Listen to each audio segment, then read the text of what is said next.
Party's not a party's a man who fights crime, and we're gonna watch him fight for a minute at a time with John and Niall and a guest who doesn't rhyme. It's Bat Minutes!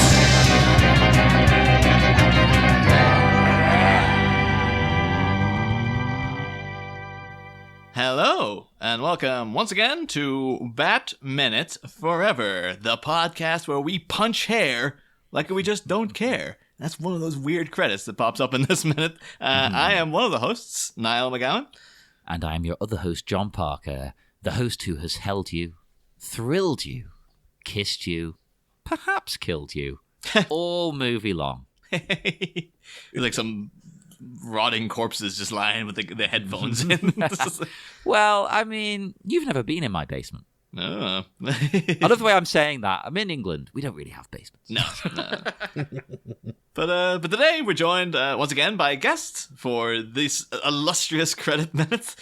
We have all the way from the credits minutes the way at the start of Batman Returns. We've got Matthew Soto from Independence Day Minute. Hey guys, how you guys doing today? Hey. Yeah, you're now the master of the credits. Oh, beginning credits, end credits. I'm the credits. Well, to be fair though, you do get to throw your hat in the ring about U2 as well. So it's been a controversial topic so far.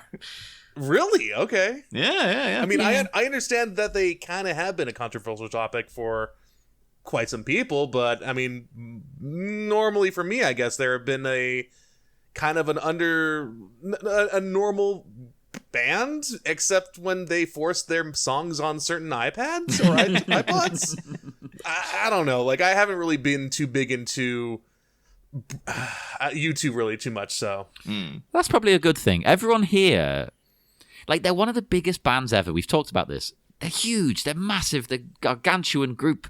But everyone hates them at the same time. It's a weird thing, especially Bono. Nobody likes Bono. Yeah.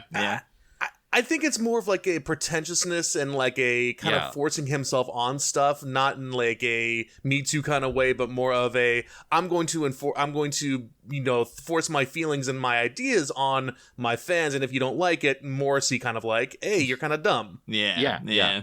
It's Morrissey without the fascism. There you go. Although talking about his pretentiousness, that's something I'm going to get into in this minute. Because with this minute being minute 120, and it begins with some credits, and it ends a minute later. There's still more credits. More credits. We're still in the middle of this damn thing. But no, that's one thing though, because we talked about U2 like as a band and their history and public perception of them and whatnot. But we've not really got into the meat of this song. So thus far, like in terms of lyrics and the big music video that came out to go along with it, because it was a lot of effort put into that video too. Like it's tied very tenuously into, not tenuously, it's tied very fixedly into what U2 were all about in that era. And it's kind of part of their ongoing commentary they were doing throughout the 1990s. But well, and we said this last minute, assuming it makes the cut. But we're both not big U2 fans, but we like this song. Is it solely because of the Batman connection? It could be. It may be because of the Batman connection. Honestly, I forgot this song was even a part of the Batman trilogy, of the Schumacher trilogy or anything like that. Or I'm sorry, not trilogy, but the Schumacher era of Batman. I just remember the song being kind of, it sounded like dad music to me. Yeah. At the time, I mean, because my dad would listen to this song, he would also listen to Seal. I mean, this album plus the Prince album from the very first movie also was very heavily rotated in his car. So this kind of music was my dad's music, and as I told him too, it wasn't bad. I liked it. I just never really found U2 appealing, except for possibly this song. Yeah, this song is a good song. I like it. Yeah. It's so weird though, as going throughout the season though, to realize, because to me, like, this song and Batman Forever are like, as soon as you mention Batman Forever to me, I just have that like, it'll come up in my head. find out this season, though, from a lot more people, they really affiliate more with Seal. Yeah. And some people are just like, oh, I didn't really realize that U2 had anything to do with this movie. And it's like, this was like the biggest thing of that summer was this song. But I don't know, me, it's Seal. I do like this, but Seal's the man. Maybe it was like a cultural thing. Like in the US, we were heavily more into Seal, I guess. I don't know. And didn't like U2 as much, except for the, hoity-toity people who liked U2 and were like, oh, no, that's a great song. I don't know.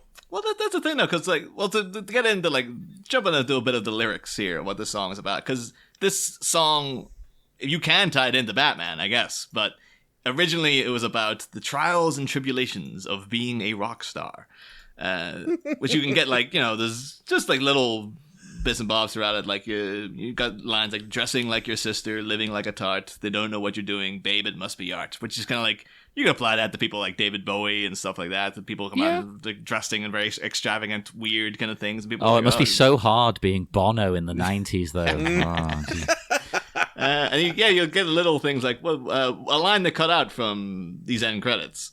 But they have this, they want you to be Jesus, now go down on one knee, but they want your money back if you're alive at 33, which is, I think it's kind of been it's doing that old pop star thing of they love you for a little bit. But then after a while, you have to come down, and people are going to get sick of you. And, it's even friggin', the Joker says in The Dark Knight to Batman, oh, they need you right now, but they'll cast you out like a leper. Well, if anything, to me, that's saying that the next movie, we know this isn't true, is going to be about that. Oh, well, you could say that. It's setting it up, isn't it? That's what you make the next movie about. Batman's coming down, so to speak, but that's not the route they go. The thing is, though, because then to tie it into the music video, which I believe they must have been working from the original cut, because they use so much footage in it. They have little snippets from Batman Forever throughout, and they're using scenes that are cut out of the final movie. They've got in the opening they have the Bat must die up in Two-Face's cell and things like that. And it's well, maybe they were working under the pretense of oh, this is what the movie's about, and they didn't see the final edit as they were working on it. So I think that kind of thing of oh yeah, I've been absolutely lauded by the public and becoming a leather-clad rock star like Batman has, because he's got literally a woman obsessively fetishizing him throughout the entire movie. He's a star, as Bono says in the song. Yeah. We do know that there was a deleted scene, the Kenneth Frequency scene, where after Two-Face's trashed the construction site and Batman almost died and stuff, where there was a think piece on the television just going, Batman, he's causing more trouble than he's worth, he needs to hang up the cowl, get out of Dodge, all this kind of thing. And it was as if the public were turning on Batman. So if they had that in the final movie, this song would tie in quite well, but they don't. So it's kind of what are you saying here? What is this got to do with the finished product of Batman Forever? Yeah. Well, I think Batman inherently has that struggle constantly in pretty much any kind of medium that he's in, whether it be, the very beginning comics or even in the movies now. He's always had that kind of, he's a vigilante, he's doing good, but how much do we need him? The police can do better, all this other kind of stuff. I think it's a constant thing, and I guess Bono took that and was like, yeah, that makes sense. I thought it's just weird because this is the one movie where, in the final cut, it's throughout, everyone just kind of loves Batman. And, even at the end when, the Riddler's got his question mark above the bat signal, Gordon's standing there waiting for him. And then when he shows up, everyone's like, yes, Batman's back. At no point is the public ever oh, this asshole. But they could have been if they kept the original cut. But that would have been interesting. Yeah, but the thing is, this is all tied in then. So this music video, which I don't know if you guys have, watched the full thing, but times. You better believe I've watched it a lot. But it's mostly animated. There's little snippets of the live action movie in there, and it's of high caliber. It's coming from big people. And it's all tied into U2's Zoo TV era. Oh boy! And that says it all. Well, one thing, actually, I was amazed to find this out, is it was directed by two men, a Maurice Linane, who's an Irish guy. He directed Amy Winehouse, The Day She Came to Dingle, and Irish Pictorial Weekly. That's what he's done since. And then the other person who directed it, much bigger deal, is Kevin Godley. If people don't know who Kevin Godley is, he was one of the founders of 10cc. The I'm not in love, like that. Yes, those guys. And he I had love them. Oh yeah, they're great band. And then he had a spin-off career with a guy called Lol Cream. Although John, your partner's called Lol, so there you go, everything's connected. Well, that's her new show name, Lol Cream. Ooh. They did a weird, like I remember seeing a couple of their songs. I remember one night sitting in smoking some stuff. And randomly on the TV stations, like the music stations, their song "Englishman in New York" came up, which isn't the Sting song, and it's bizarre. It's such a weird, erratic song, and the music video is all these weird automaton people sort of jittering around the place. It scared the crap out of me at the time. Worst timing possible. Yeah, pretty much. But yeah, Kevin Godley then, he's like an entrepreneur, still going these days, trying to do tech stuff with music and all that kind of thing. But he also directed the music videos for Girls on Film, Heat of the Moment, so the Asia song, Heat of the Moment, Every Breath You Take, talking about Sting. Breath You Take for the Police. Relax, of course, Frankie Goes to Hollywood, iconic music video. Was directed by the same guy that did this. Aha's A View to a Kill. He did that. Ooh, yes. And he also did the theme tune to Mission Impossible when they released that in '96 to tie into the first movie. Not Limp Bizkit then in the the second one. Tragically not. Hey, when I was a teenager, that second movie soundtrack with Limp Bizkit on, that was the shit. Oh my goodness. And if you haven't talked to them during that movie, wow, we talked a lot during that was actually one of the songs that I wanted to be announced too. Yeah, that was one of my favorite songs for that movie. Hell yeah. At the time, it was great. I bet if I put it on now, I'd be like, what the hell is this? Oh, God. Oh, it's horrible. Any of that, like, that era of, like, new metal rap with, like, Korn, Limp Bizkit, and, man, it was just horrible. I still defend Korn. I've got their newest album on vinyl. I have not heard it yet, but, I mean, Freak on a Leash definitely does have a space in my heart. Kind of like a reluctant, cringy space, but I do go back to him like, yeah, I did like follow it quite a bit. I'll defend it. Korn, hold up. Korn, Limp Bizkit, not so much. Would you say it's a little bit limp? Oh, it is indeed. Nah, that was low hanging fruit. So. They also did the iconic video for Girls and Boys by Blur. And Hip to Be Square by Huey Lewis and the News. Of course, ties in because that song now is just synonymous with American Psycho. Yeah, but I've never seen that, remember? Oh, well, spoilers, John. That song plays as Christian Bale sticks an axe into the head of Jared Leto. So, okay. There you go. So people have a different view, because to me, when that song, I just think of The Simpsons. No. When Homer says, it's hip to be square. I used to always associate it with Sesame Street. They used to do, like, they had, I guess they just licensed the song, or Huey Lewis just gave it to them. But there was, because Sesame Street was always about shapes and numbers and all that.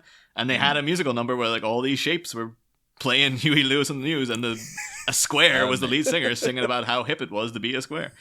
That's amazing.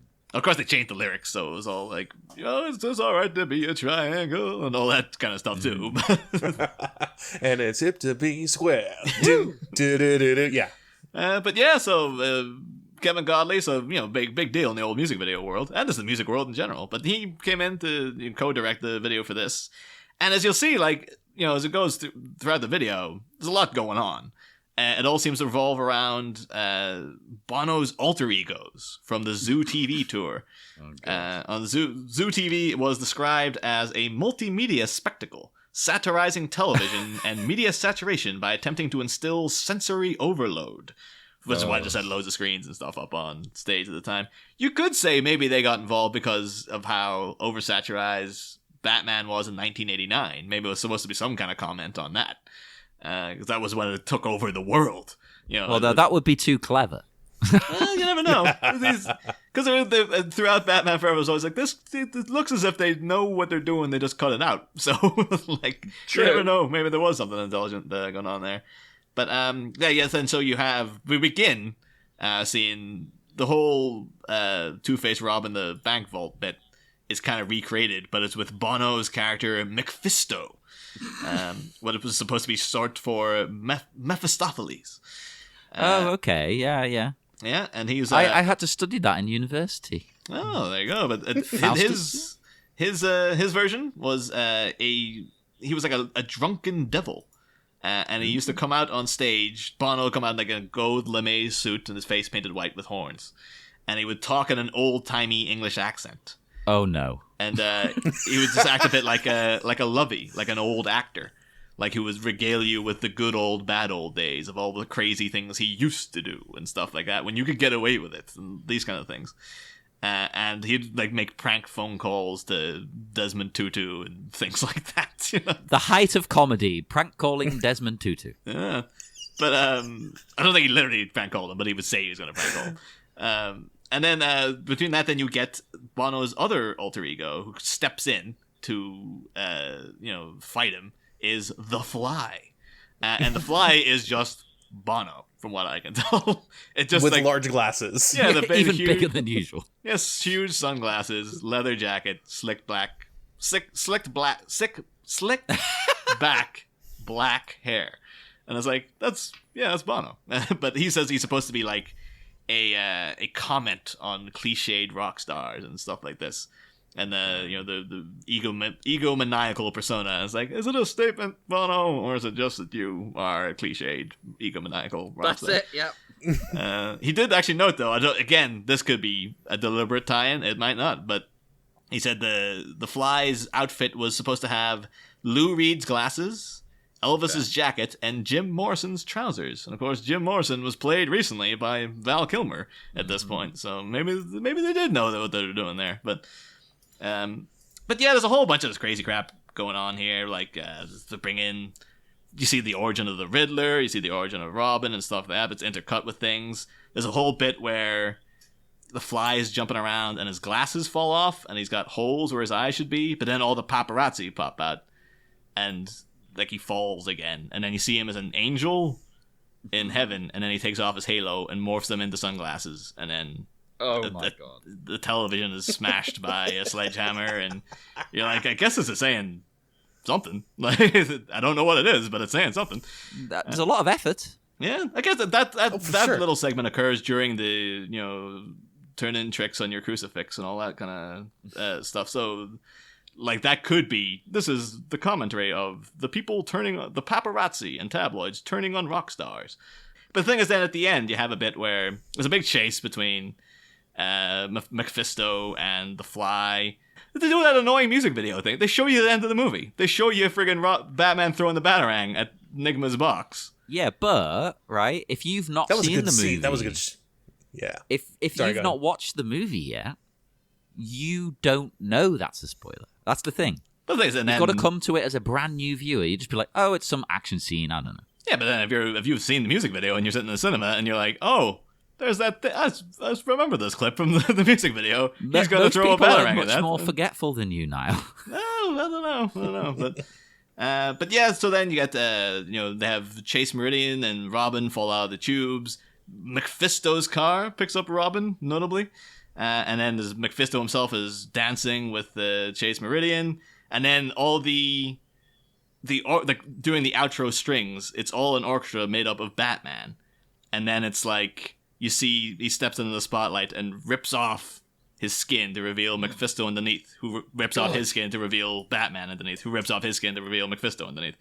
And I guess it's some kind of comment on, like, the hero will become the villain. Like, it would have made more sense, though, if it was the Fly became Mephisto, who became... Because then that would be like the big rock star becomes the old lovey rock star, who starts a new cycle, a new generation over and over again.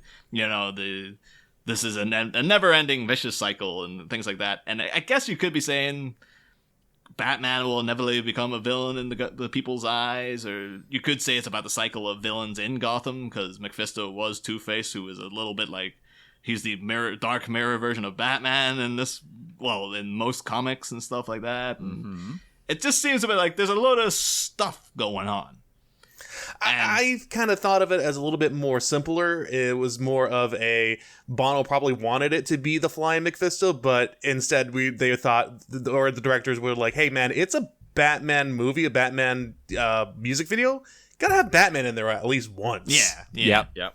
Again, it would all work if they had that kind of frequency scene in, where it's like, well, Batman was like a rock star to the public here until they turned against him for that one little bit. Yeah.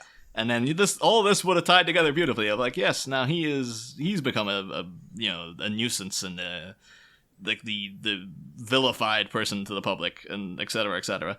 But when that's not there, it's just like, it's, when I was a kid, I love this music. I still love this music video. Now I was excited watching it before we even recorded this episode. But it's a great music video. It actually reminds me of Pearl Jam's Evolution as well, too, just because of the animation and whatnot. I really love music videos that have animation.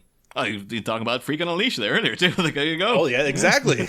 Oh, yeah, good point. Yeah. I didn't even think about, how the hell did I not think about that? But yeah, so, this... It's not quite as well gelled in as, like, well, obviously Prince in '89, he was writing songs directly about, well, some of them allegedly. were very, very abstractly. Like, what was that Lemon one? They call it Lemon Crush. It's like, maybe it's about the Joker's gas. Maybe it's about a lemon. You don't know. I thought it was about Vicky, as in, she's a hot blonde. Well, there you go. Because I was on Prince track by track talking about that track. Oh, there you go. But yeah, so Prince obviously you could argue this tied a lot more into the actual movie. Of course, Face to Face last season was very much directly about the relationship between Batman and Selina and stuff. And then this is just like, I think this was a song they had written before, and they just sort of like, yeah, it works. It works if you have this uncut version you've showed us. And then Joel Schumacher is like, no, he took that out of the movie, so... That's just hope. It's for kids though. They don't care about this. They just like the song, so it's fine. They'll see Batman. They'll like it. Yeah, and to be fair, it worked for me for 25 years. I didn't give a crap what the song was about until like this week, until I was looking it up. So, hey, true. This was the era where I would go out and buy singles of, of songs that were just in movies. Yeah. Like I bought Deeper Underground from Godzilla. Okay. I bought Men in Black. There's All too of much these panic things. in this town, John. There is. That was the line. It actually led me to buy the then current Jamiroquai album. Oh. Do you have any favorite movie spin-off songs, Matthew? Anyone pop to mind? Not really. I mean, not off the top of my head. Give me go ahead and let me think about it real quick. Surely Sorry. the greatest of all time is the theme song to Sergeant Kabuki Man NYPD. Right? I mean, I really can't think of one specifically at that point now. Gosh, a good spin-off song. No, I'm coming up a blank, unfortunately. Yeah. We are in an era now where it's not as much of a thing. Like, they have songs at solely in the credits, and it's always just some generic pop star that even the kids have barely heard of, just doing some boring song that doesn't have anything to do with the movie at all. I remember when you could see like the rise and fall of it, like friggin' Will Smith's Men in Black. Huge Amazing friggin' song. And then you see Men in Black 3 comes around, and he did that like, now nod your head, black suit singing, or whatever. Oh, yeah. I didn't even remember that. Yeah, nobody gave a crap about it. Like, it just came and went. I think, honestly, he was like the last one to do that, honestly, just because, I mean, I do remember Wild Wild West a little bit, too, but even still, I mean, that was kind of just like, I think it ended like mid to early 2000s, if anything. I think they did have the Raimi Spider-Man, the first two at least, because obviously friggin' Chad Kroger with Hero for the first one. that got airplay. There was, I know from doing Spider-Man Minute with Scott and Zach, like, over here in the UK, the song "We Are" by Anna was the big spin-off single to that. Yeah, and, totally different. Yeah, and there's in America like, no, that wasn't the big single that came out with that. It was this other thing, and you're like, oh, I never heard of that before. And I think Snow Patrol did the third movie, but then at that point, like it had that was 2007, so I think it had died by that point. They were just like, nobody cares about the spin-off. It's a shame, isn't it? The only time I hear it really is when I watch like Japanese movies, and they always have some song at the end that's completely out of place.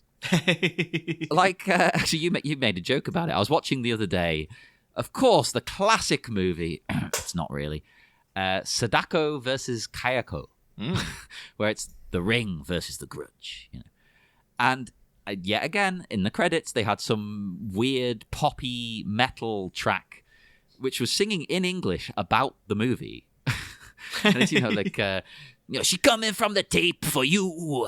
And it's like really, like, it ruins the mood, but in the best, funniest way possible. I don't mind that because it's funny, but even then, it's like, did it need this mood breaking moment? Yeah. I think the last one I remember, and this is even going back a couple of years now, was I didn't know it was coming until like I was sitting in the theater. It was like X-Men First Class. yeah. And like that movie is a great ending. Like as the whole friggin' Magneto breaks in to free Emma Frost, and then she's like, "Oh, Eric, I believe," and he's like, "I prefer Magneto." And it cuts into like this Saul Bass 1960s inflected end credit sequence, and it's got the Magneto theme, which was like amazing. Like they only used it that one movie, but he had a leitmotif that was friggin' phenomenal, and then they just completely dropped it in the other movies. And then like they did that for like a minute, and you're like, "Oh, that was a great movie," and then all of a sudden you're like, some pop song comes on, and it's like, "What's this?" And it's like, that's Take That. It's like, Take That for the single for this. It's like, yeah, it's all over the radios, all over the TV. Like, I didn't hear about this at all. Take That. I've done a song for an X-Men movie, and I've not heard about it. X-Men should be a bit more rockin', I think. X-Men are badasses. Yeah. Countercultural. You just have in wasn't Whitney Houston had, was it I'm Your Baby Tonight, which was, when you listen to it, it's the theme tune to the old X-Men TV show. Just have that on at the end, and people will be like, "Oh, I get it. Yeah, this totally works." Are the only movies that really have like musical tie-ins now like the Bond movies at that point? It must be that is still a big deal. Yeah, that's like every time. Yeah. I'm so out of touch with Bond. I'm like, I think there was one released recently, but it's Billie Eilish, of course. Billie Eilish, and it's great. Yes. I like Billie Eilish because I'm 16 apparently. I do. We can all be 16. It's okay. I do too. Yeah. I think it's interesting. I like her sound. It's very different. But I say it's very different. Every single other pop star now just rips her off. Every song I hear, I'm like, this is like a crap Billie Eilish. The thing is, though, because I'm so disinterested in Bond and the Bond songs for the most part, the only time I'll ever properly hear them is when I'm begrudgingly watching the movies. So begrudgingly. You just see that the opening credits will start for Spectre, and it's like, oh Christ, that's right, Sam Smith, isn't it? And it's like, here we go, eight minutes of credits. Well, see, that's why you need to go back to the old Bond movies. You get what is it? You get Duran Duran, and a couple of the other good songs and everything like that. Come on, and Shirley Bassey, Goldfinger. Oh yeah, exactly. And then you have to go Golden Eye as well too. And, hell yeah. I do love some of those old songs, to be fair. They're great, yeah. And you know friggin- what? Chris Cornell did a great song on the Casino Royale. I mean, with the resurgence of Bond, or the reimagining of Bond. I don't think it's reimagining. It's just the new Bond. Well, a little bit of both. It's reimagined. They've made Bond a lot tougher and harder, and like a real, as you imagine in your mind, spy. Mm-hmm. I do remember two friends of mine, like really bonding over their love of bonding. Yeah. Was it called That's Not My Name? I think the Chris Cornell one was called. You Know My Name, yes. You Know My Name. There you go. But I remember like the two of them at a party one time going, you know what I really, really love? That Chris Cornell James Bond. I love that song. And the two of them then were just like, getting out. This before smartphones, really. So they're getting out like laptop and getting it and playing it and stuff. And now they're married. Yeah, they were very, very happy together. But yeah, I don't know. My always go-to was Thunderball, just because of the bombastic nature of Tom Jones. If people listen to our Mars Attacks episode, will know that I absolutely love Tom Jones. Oh yeah. Tom Jones he's a treasure over here. He's technically crap, but we all love him. And he strikes like Thunderball. Hey, he's got the pipes though. I know his music might be bad, but yeah, he can sing. Now, have you ever watched the Voice, and you get the blatant setups for like, oh, this random contestant's on. It's like, Tom, I grew up in the same town that you did. I remember like the local church song. And he's like, would you like to sing that song? And then, like, oh, well, I'll try it, Tom, but I don't know if I can do it. It's like, I'll help you, love. And he gets up and it's Tom Jones, this random person singing. And you know, it all looks as if like, oh, what a crazy random thing to happen. It's like, this was rehearsed about 15 times before before cameras rolled. You can't trick anybody, the voice. I love the route this conversation's taken because I actually haven't looked at a single note yet. Should we start looking at these credits, I guess? Well, yeah, I made a couple of notes on credits. I didn't go too deep because a lot of these now are getting into the crew that I don't want to say don't matter because that's not what I mean, you know, like don't matter to the conversation that we're having. You don't really want to spend a lot of time talking about the supervising Foley editor. Just imagine like the best boy and the catering people of Batman Forever showing up outside your door one day. Oh, no. Like, hey, you didn't appreciate our work, huh? Hey, they'll understand. I was the assistant to Mr. Kilmer. You didn't like me. Well, I have made a note on the assistant to Mr. Kilmer. Oh. But the first one I made a note on that I liked was Sharon Reynolds Enriquez, the script supervisor. Because she'd worked on quite a collection of movies, I thought, a very broad range. She'd worked on, most recently, Ad Astra. As well as Bird Box, which is one of those movies that was a real zeitgeist thing. Like, nobody talks about Bird Box anymore. It came and it went. That's weird because I saw it the other day. They had Netflix released their most viewed movies, like of the ones they've made. Bird Box is still number 2. I was like, I get that, yeah, because everyone on planet Earth watched it in that like brief period, didn't they? And that was a begrudging one for me as well. I was like, I don't like the look of this, but everyone's watching it, so I guess I better watch it. And then I was just like, I did not enjoy that at all. Oh, I liked it. And then I just haven't even seen it at all. It was fine. I think the problem is though, it's very similar to A Quiet Place.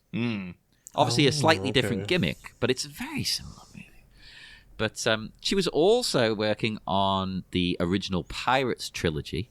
I'm saying that because after the trilogy takes quite a different turn, doesn't it? She did the American version of The Ring, which everybody knows I hate. Because I'm such a big fan of the Japanese one, and I hate the inclusion of all this nonsense about horses. You also just hate horses in general, as I recall. I just hate horses. You got attacked by a horse in Sefton Park one time. I've been rode by a goose, as I recall. Niall, you'll be a fan of this one she worked on, Ghoulies. Oh, nice. Repo Man. Oh, no, even better. And most importantly of all, The Slumber Party Massacre. Everyone's favorite movie of all time. I don't know why. When you started saying most importantly at all, I was certain you were going to say The Legend of Bagger Vance. Now, we have a running thing with Bagger Vance. Have we brought this up on the show? I don't think we have. I think we might have done like way back in like way back because I'm obsessed with a clip of John Cena where he's talking, and in the background there's a framed poster of The Legend of Bagger Vance. And that's the most John Cena movie you could possibly imagine. It's just bland. Yeah. And Niall finds it so funny that I love that he got me a framed picture of Bagger Vance. Which I still have, Niall. I'm never getting rid of that. Oh, that's good to know that it's left its mark. It's left its mark, baby. Yeah. But what does a script supervisor entail specifically? Like, obviously, you've got the people writing the script. You've got all these things, but the supervisor to that. What does that specifically mean? So that I don't know if it's a part of the creative process or if it's like the person who gets the actors their specific script pages. If there's rewrites, then they'll be like, okay, I'll supervise people taking care of that. Maybe, because it sounds quite important. Yeah, except, we've got an upcoming project ourselves, John, involving a script that I'm sure we'll be able to talk about in the next couple of weeks. But in going through that, I was just like listing out all the characters who were involved in that script. And I was like, oh, no wonder they need people on movie sets to be like, they have to hire someone to be like, here, like, this actor, all their lines are now marked with like a yellow tab or something. So then they get their copy of their script. Those are your pages. And then the other actor has purple pages or something like that. Or just like different little things like, oh, there's been a rewrite, so those pages are now green and stuff like that. And those kind of things happen in film sets all the time. So I get maybe the script supervisor is just like, yeah, we've that's been reworked, so there's someone out there to make sure that that information is conveyed and given to the actors and the director and everyone who needs to know that there's been script changes and stuff. Or it might not be anything to do with that at all. I don't know. I could have Googled it, but I thought that would ruin the conversation. I didn't want to ruin it. Because you see it all the time, and it's very highly listed. And I just thought, well, they're not writing it. Or are they helping write it? I don't know. It's weird. I don't think they would have... I don't think they have a creative thing about it, but I don't know. I just genuinely don't know. I did Google it, and I hate to ruin the magic, but it's pretty much just a continuity supervisor. Oh, that doesn't sound important.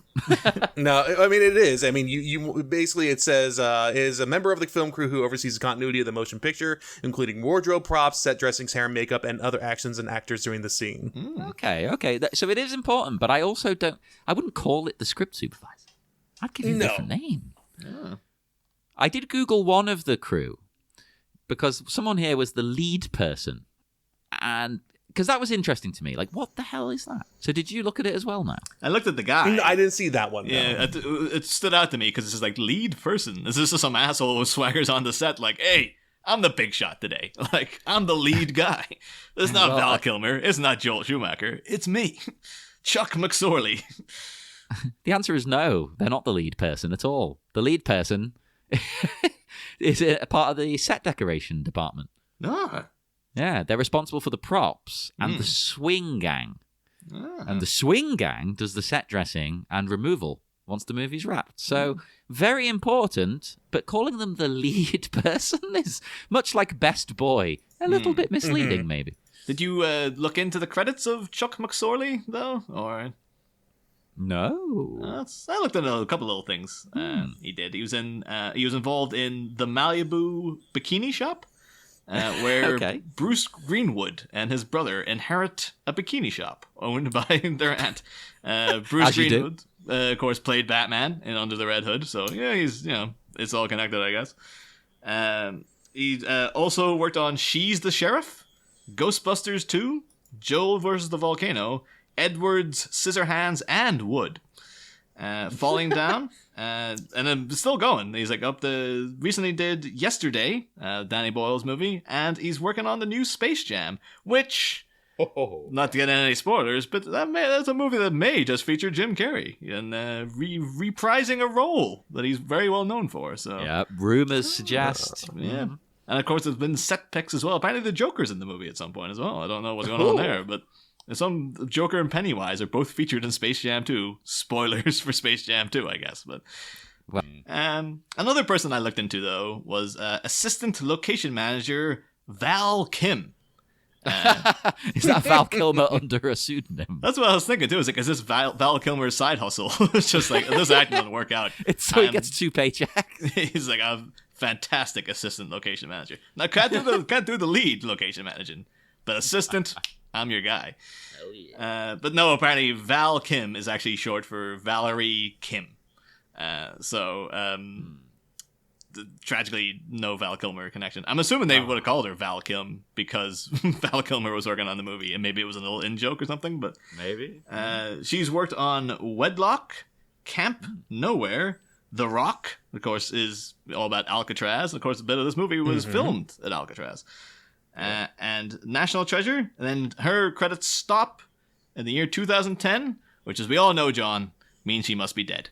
Yeah, that's my canon. These people do not retire. They either keep making movies until they die, or they just die.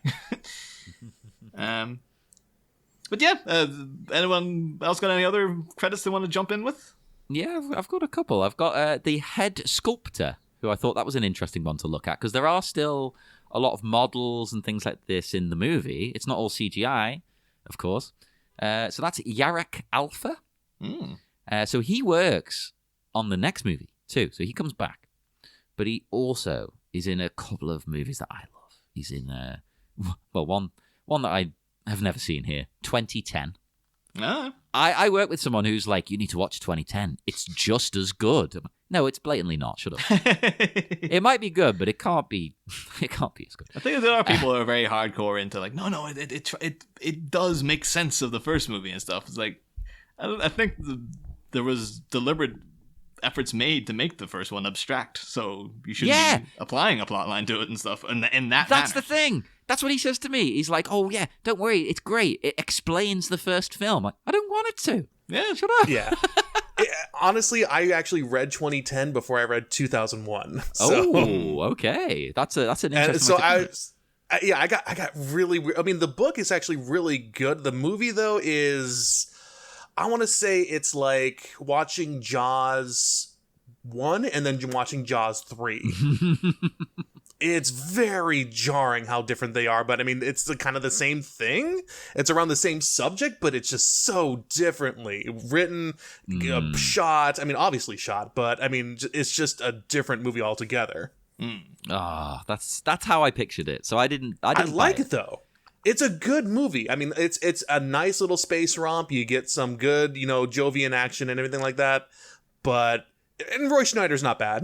Okay, I so want to say that too. Would you say then, because the movies I think like that, would you say it's similar to the Rambo films? As in First Blood is a serious, proper movie about PTSD and things like this. And then Rambo 2 onwards, it's like, yeah, Rambo just goes and kicks some ass. I want to say it's more. It's not like tongue-in-cheek like that in the more sense that it's it knows what it's doing. I think they actually tried to make 2001 as a sequel to 2001, but just kind of failed, and we're just like, hey, this is it's a mysterious kind of action movie, I guess. Okay, I'll give it a go. But Yarek also worked on Die Hard, much beloved. Edward Scissorhands again, Niall tying in. Hook, which I loved as a kid, but apparently it's a piece of crap. Which I didn't know until I was an adult. Bram Stoker's Dracula, which, again, I adore. Apparently it's crap. Screw you all. If you think it's crap, I hate you. And he also worked on Jurassic Park, which, if you're a sculptor, very important. Because, again, people seem to think, oh, Jurassic Park, that's the first movie that had all this CG in it. It's like, it has some CG in it. A lot of it is still models and puppets. And that's why it looks so good. That's why Jurassic Park 1 looks better than 3. Yes, it does. That's the thing. I think if you do look at Jurassic Park 1, you can tell the CGI bits because they stand out quite a bit, and the rest of it still looks great because it's not CGI from 1993. Exactly. I mean, compared to 1993 movies that also had CG, it is far better. Oh, God, yeah. It's better than some of the CG now. It definitely is, definitely. I've only just started getting into CG. Like in Rise of Skywalker, I was like, there's some pretty good CG in that. Might not be a good movie, but the CG, I'm talking about effects, though. One person I was happy to see pop up, because I'm always curious about who does these things, is the Foley editor. Who always go out and gather up those sound effects that to help you casually enjoy a movie. Like, where do they get the sound of Jim Carrey whooshing a cane around his head? Like, somebody has to go out and find that sound. So I remember in the first two movies, because '89 the guy was Rocky Phelan, which is like, holy crap, you don't forget a name like that. And then Batman Returns was Vanessa Theme Ament. And then the supervising Foley editor for Batman Forever was a guy called Sean Sakura. And he's done quite a few things. He began with Space Camp, which features Joaquin Phoenix. So there you go. Oh, yes. Great movie. I'd never heard of that until I listened to the Midnight Boys talking about it. Oh, there you go. But he did the sounds of Joaquin Phoenix in space. Baby Joaquin Phoenix. Were gathered by Sean Sakura. He also did the Foley work for a movie you definitely couldn't get made nowadays. Soul Man, which C. Thomas Howell stars as a kid. To achieve his dream of attending Harvard, a pampered teen poses as a young black man to receive a full scholarship. So it says, C. Thomas Howell and Julie Louis-Dreyfus. Probably not a movie you're going to get remade anytime soon. Although, that was a movie also starred James Earl Jones, and another movie that Sean Sakura worked on was True Identity. And the plotline of that is, in order to escape from the mob, an African-American man must disguise himself as a white man. And that's a movie that stars James Earl Jones. So apparently Jimmy Jones is just like, hey, I don't care. I'll just, whatever, but, that's fine. Hey, flipping it on its head and doing so-called whiteface, that's fine. I'm totally with that, because it's a very political move. It's spinning this awful thing, twisting it and making it satirical. I like White that. Chicks is a great movie. Well, there you go. Exactly. Yeah. Like, I hate it when people go, well, you shouldn't ban blackface because they do it the other way. Look at White Chick. No, it's a completely different thing. Don't even equate those things, people. It does seem like there's some sort of, like, people misunderstanding how the other half lives in this too, because it's like, the white kid wanting to get ahead and get a full college scholarship has to pose as a black person, because that's what they would get, right? And then the guy, and then the other side is like, the guy wanting to get away from like a vicious gang trying to kill him has to disguise himself as a white person. And it's like, it seems like there's some sort of weird commentary going on here between these two plot lines, but probably best that we as white men do not touch upon that, I guess. Yeah, I think you'd need a different group of people talking about that one. I'd love to hear it though. But Sean Sakura also worked on Made to Order, which is a movie with Ali Sheedy, which is basically like a reverse Cinderella, where she's already like this rich, spoiled kind of brat princess type who gets turned into like a maid by her fairy godmother, and a wackiness ensues. But it's got Ali Sheedy, so it can't be all bad. No, I'm on board. If Ali Sheedy's in it, she is amazing in Psych. Oh, she's amazing in everything, really. But then, of course, we get the remake of The Blob with Sean E. Smith. And the 80s one. Yeah, that's a pretty fun movie. Talking about fun movies from the 80s, They Live. Also did worked on that. Bill and Ted's Excellent Adventure. Yes. And also worked on, Under Siege, The Fugitive, and Cobb, all with Tommy Lee Jones. So, I love Under Siege. I wonder if the Foley editor had to gather all the sounds of Tommy Lee Jones going, and that's why, like, it's like Tommy Lee's just like, he worked so well with me on like, getting all my yes for Under Siege. This is the guy you want for The Fugitive as well. Also, but yeah, it's worked on tons of stuff. Obviously, made some friends on Batman Forever, because he's works on A Time to Kill, of course, Joel Schumacher's next movie, Batman and Robin, and 8mm, both Joel Schumacher flicks. The Ghost in the Darkness, that's Val Kilmer and Michael Douglas. And then his last job was in 2010, so I guess that means he must be not dead. The movie. Yeah. He's dead. He was either working on 2010 or he's dead. So. Oh God. I mean, the only other direct name I made a note on. I made one other note, but there's a name. Kilmer's assistant is Jane Payne, which is the name for a wrestler or a dominatrix. I think. Jane Payne. Porque no los dos. Yeah, or both, I suppose. And she was an assistant on over 250 episodes of NYPD Blue. Oh boy. Remember when that was a thing? Was she, Even in England, that was the thing. Yeah. But was she like, so she goes from Val Kilmer's assistant to what, like Dennis Franz's assistant, like Jimmy Smith's assistant? I guess, yeah. Oh, actually, I did have one other. I missed this one completely. Miss Kidman's a dialogue coach. Oh yeah. Right, and I made a note on this person because, of course, she's not speaking in a normal accent, so dialogue coach very important. And I mean, to my ears, it sounds great. Maybe to an American, it doesn't. I don't know. I actually always find it really surprising when I hear Nicole Kidman talk in a normal, American accent, because it's just so jarring. And then I hear her normally in interviews, and that doesn't sound like her. You're so used to the put-on voice. Okay. Definitely. Well, but something that did catch my eye as well was Acclaim motion capture. Oh. Did the motion capture. Is it Acclaim with 2 Ks or Acclaim with the Cs? The Cs. I was wondering if it had anything to do with the computer game, because that was the Acclaim made the Batman Forever computer game. Well, right. As a big gamer, that's all I do in life. I just sit playing. In fact, I just started playing the card game Gwent. Okay. And I've already in this week, I've done 20 hours in a week. So there you go.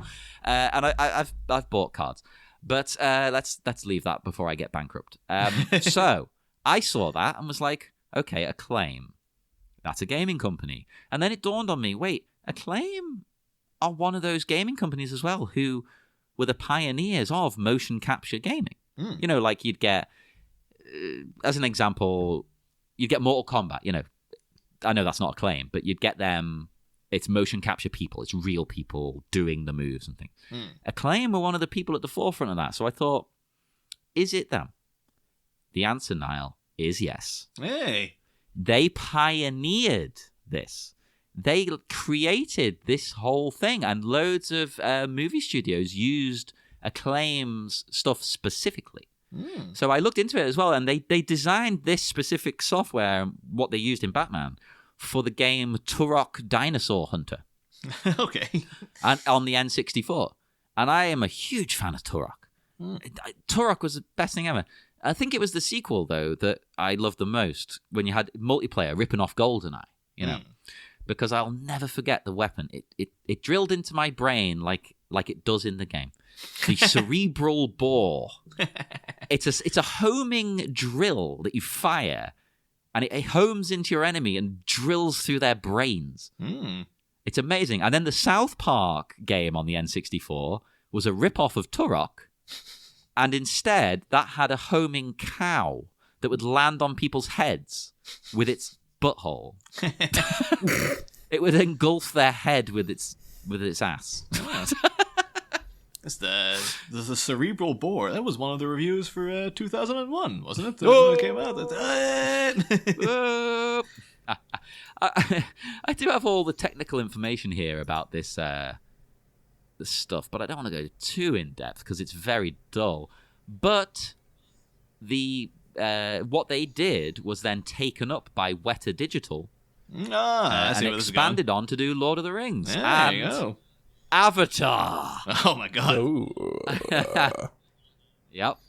So Acclaim laid the groundwork there, and it was it was picked up by Weta. The ASF and AMC file formats were used there. Oh, there you go. Nice. Oh, that was pretty cool. I made a bunch of notes on Rick Baker's Cinovation Studios as well, but it's quite dull. Yeah, we are over an hour into this as well, so yeah, that is the way of the credits minutes is just, I guess, it's a free for all, man. The credits are wild. Yeah. I got a few notes about actually model shop as well too, with Michael Joyce. Since I absolutely love practical models, practical effects, and all that too. This guy, my goodness, at this point he was still working before Cinema Production Services with. Eventually he went on to do Godzilla, Soldier, Faculty, Rush Hour 2, The Core, which is a great movie, of course. Team America World Police Miniature Supervisor on that. Oh my god, I love Team America so much. It's great, isn't it? And my dad got me it. He was in Iraq for a bit, and he came back. And, you know, when you're abroad, you get some less than legal copies of film. Of course. And he just came up to me and went, John, threw that at me and was like, watch this. You will love this. And he wasn't wrong.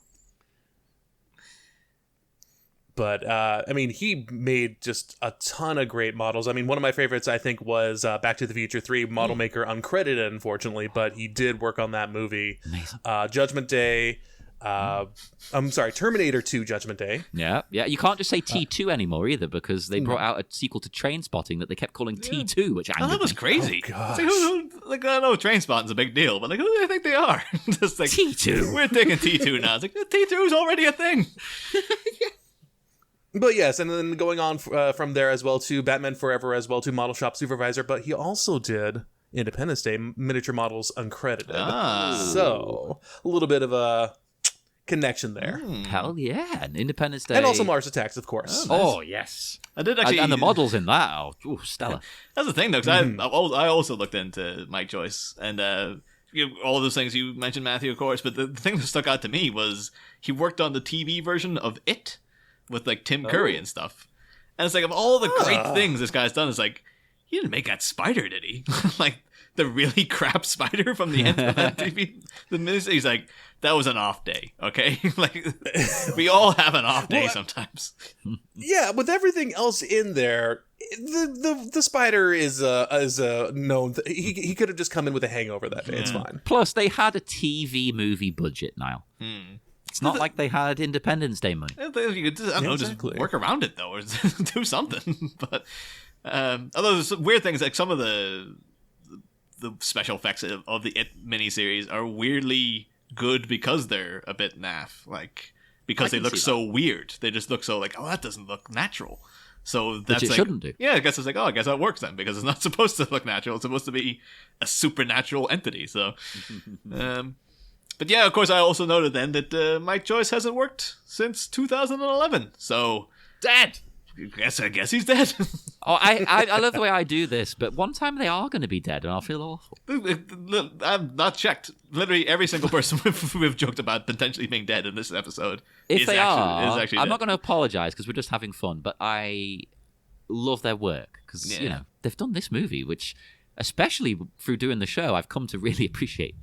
I'm just going to have a quick Google of Michael Joyce model. I'm just gonna headcanon it that he just got tired of working on movies and is now just doing actual models in his garage with his grandson or what have you. Yeah. Yes. According to IMDb, he's still alive. So Excellent. they're doing that weird thing though. Is he was born on this is like, but he currently is. Well, tell me he's still alive, right? But yeah. Anyone got any other credits they want to jump into?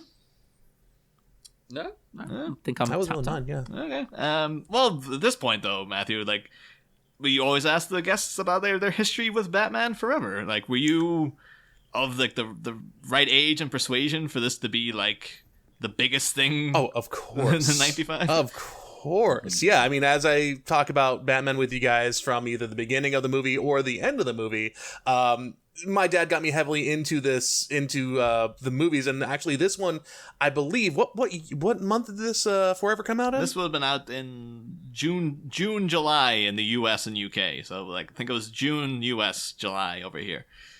So yeah, this one came out like maybe I want to say a few months before my dad died. Oh. So I think he and I did go and see this, and again, he got that album. He was just playing it like crazy on that one. So this is pretty heavily in my mind. 95 was a really kind of year for me, but even still, it was great in the term that I spent all that time with him watching these great movies as well. But yeah, Batman Forever is definitely one of those movies that kind of hits me really hard, especially because the song that is coming up in the next couple minutes as well too actually played at his funeral. Oh wow.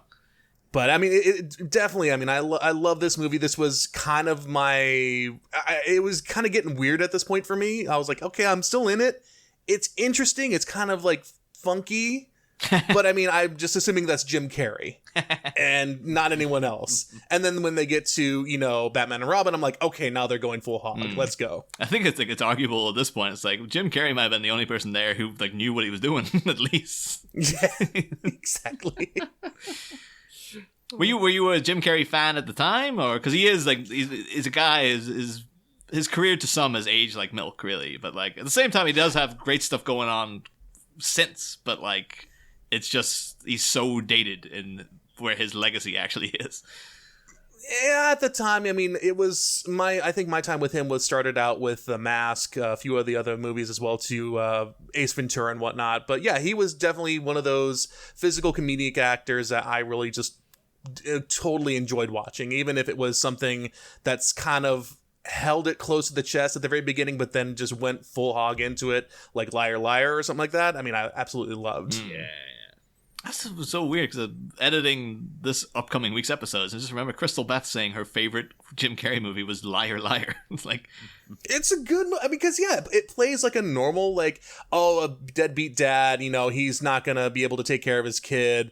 Oh, he's a lawyer, all this other stuff, and then it just, oh, he can't lie, so he has to do all this weird stuff. I think it was just in comparison though, because like you always assume people are gonna be like, oh, The Truman Show or Eternal Sunshine, but she's like, yeah, I've seen those films, they're fine.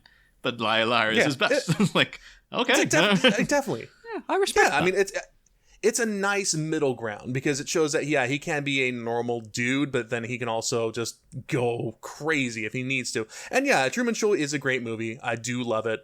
Eternal Sunshine is okay. Oh. Honestly, one of my favorites recently of his was when he did Man in the Moon. Oh, yeah. Oh, yeah. Great movie. But I mean, of course, the whole entire documentary about that movie as well to kind of turn me off to it. His, as you guys say, he kind of aged like milk a little bit too, but hopefully he can turn it around. I really do enjoy him still.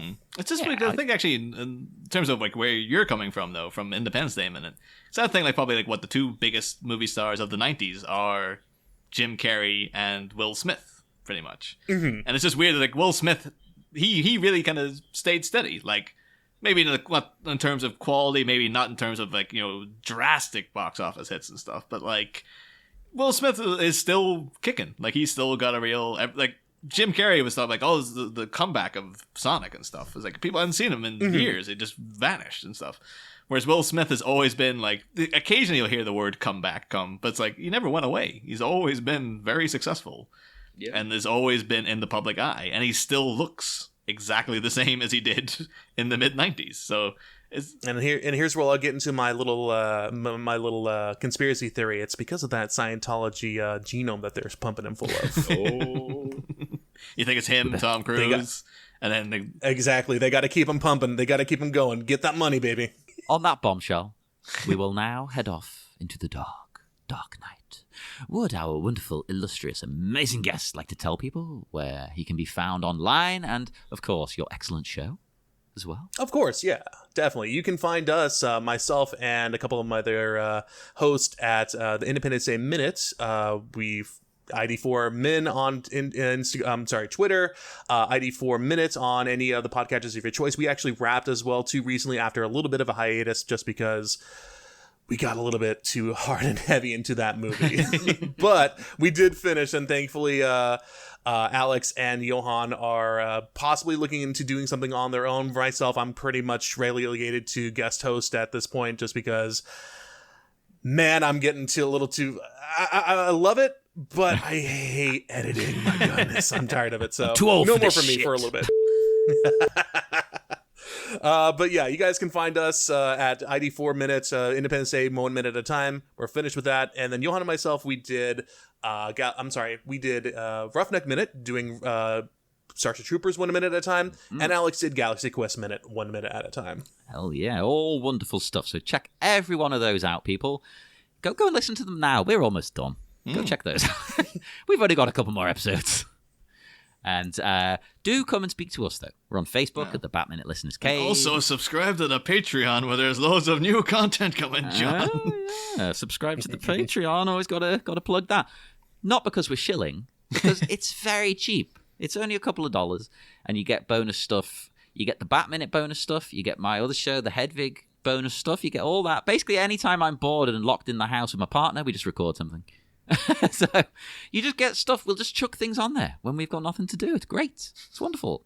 And there's going to be even more coming soon with the hiatus. So as I've said before, you're going to get hiatus episodes and extra stuff on the Patreon.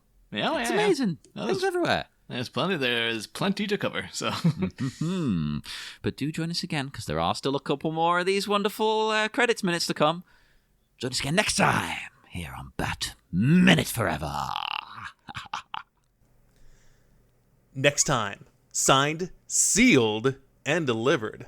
A sonic transition occurs as one song comes to a close, and we're suddenly serenaded by a kiss from a rose.